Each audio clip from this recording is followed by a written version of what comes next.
नमस्कार। आज मैं आपसे एक बात बड़ी विचित्र करने जा रहा हूँ और उस बात के लिए मैंने कल प्रोमो वीडियो जारी किया था जिसका शीर्षक रहा संदेशात्मक प्रसंग। और एक कल्पना, कैसी कल्पना कि वैद्य की यमराज से क्या बातचीत है।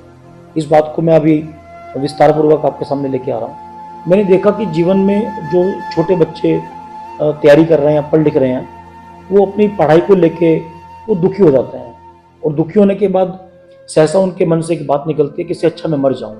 कम उम्र का बच्चा भी ये बात बोलने लग गया। धीरे धीरे वो बच्चे बड़े होते हैं, ग्रेजुएशन का कोर्स करते हैं, पोस्ट ग्रेजुएशन कोर्स करते हैं। ग्रेजुएशन का कोर्स करते वक्त या पोस्ट ग्रेजुएशन करते वक्त अगर उनके नंबर अच्छे नहीं आते या किसी वजह से वो किसी बड़े एग्जाम में सिलेक्ट नहीं होते तो उनके मुंह से निकल जाती है बात कि इससे अच्छा तो मर जाए।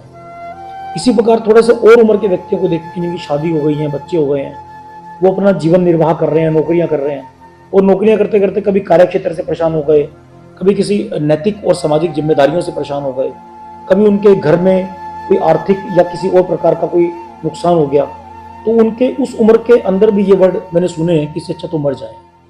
और तो और कई बार बूढ़ा व्यक्ति अपने बुढ़ापे से, अपनी बीमारी से, अपने रिश्तों से परेशान होकर बोल जाता है इससे अच्छा तो मर जाए। ये सारे के सारे लोग अलग अलग उम्र में, बचपन से बुढ़ापे तक, अपनी परिस्थितियों से मजबूर होकर ये जो वर्ड बोलते हैं मर जाए।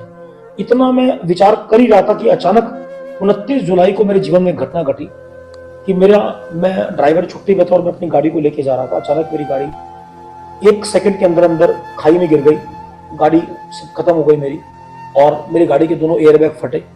मैंने आंखें खोली, मुझे कुछ पता नहीं था कि मेरे साथ क्या घटना घटी। आंखें खोली तो देखा गाड़ी में धुआं था और बाहर लोग इशारा कर रहे थे कि अंदर बैठा हुआ व्यक्ति मर गया है, जीवित है। और अचानक जब मैंने आंख खोली तो देखा चारों तरफ लोग खड़े हुए हैं। मैंने गाड़ी का दरवाजा खोला, बाहर आया और बाहर आके सबसे पहला काम यह किया कि भगवान का भजन किया मस्ती में। 29 जुलाई को कावड़ के दिन थे, बाई चांस जहाँ पे घटना घटी वहां पे बहुत सारे लोग खड़े हुए थे और लोगों ने देखा कि ये व्यक्ति मरा नहीं है और उनके नृत्य और कर रहा है, भगवान के नाम पे बड़े आराम से खड़ा है। लोगों ने पूछा कि यार कौन था कार के अंदर, मर गया क्या? बोले ये तो सामने खड़ा जीवित है। इस घटना के बाद लोग सपने देखते हैं आंखें बंद करके और अपने देखते हैं आंखें खोल के। उस घटना के बाद मैंने सपना देखा आंखें खोल के, और आंखें खोल के जो एक सपना देखा उसको मैंने नाम दिया, उस सपने को, यमराज से की गई बातचीत। तो यमराज ने ब्रह्मा जी से बातचीत की और ब्रह्मा जी ने कहा कि मैं फ्रेश पीस भेज रहा हूं, मैं बहुत ताजे बच्चे भेज रहा हूं, बहुत श्रेष्ठ मनुष्यों का उत्पाद कर रहा हूं मैं, और आज भी श्रेष्ठ मनुष्यों का उत्पाद कर रहा हूं। लेकिन यमराज ने कहा अगर आपके पैदा किए हुए मनुष्य योनि के लोग श्रेष्ठ हैं तो ये मरने के बाद मेरे यमराज लोक में, मेरे यम लोक में इतने दुखी आदमी क्यों आ रहे हैं? इस पूरे संदेश का मेरा एक मुख्य उद्देश्य और मुख्य निष्कर्ष है कि आदमी को जीना नहीं आया और आदमी को मरना भी नहीं आया। हमारे भारतीय संस्कृति से जुड़े हुए जितने लोग उस उद्देश्य तक पहुंचे हैं उसमें मोहम्मद हैं, कृष्ण हैं, नानक हैं, इन सब लोगों ने आदमी को जीना भी सिखाया और आदमी को मरना भी सिखाया। मैं आपसे एक संदेश देना चाह रहा हूं कि जीते जी जब तक सांस चल रही है, जब तक आपका शरीर, आपकी चेतना काम कर रही है आपके साथ मिलकर, तब तक जिए। मरते वक्त तक अपने जीवन को जीने का काम करो। लेकिन अगर तुम्हें जीना नहीं आया तो तुम मर भी नहीं पाओगे। मेरी बात को दोबारा सुनिए, मैं दूसरे शब्दों में कहने का प्रयास करता हूं कि जब तक जीवन है कभी थकना नहीं, कभी हारना नहीं, कभी रोना नहीं। आखिरी क्षण तक, जीने की हद तक जीवन में कुछ करते रहना, हंसते रहना। जब तक जीवन खत्म ना हो जाए तब तक मरना मत। अगर आप जीते जी मरने की बात सोचोगे तो बचा हुआ जीवन ना मर पाओगे ना जी पाओगे।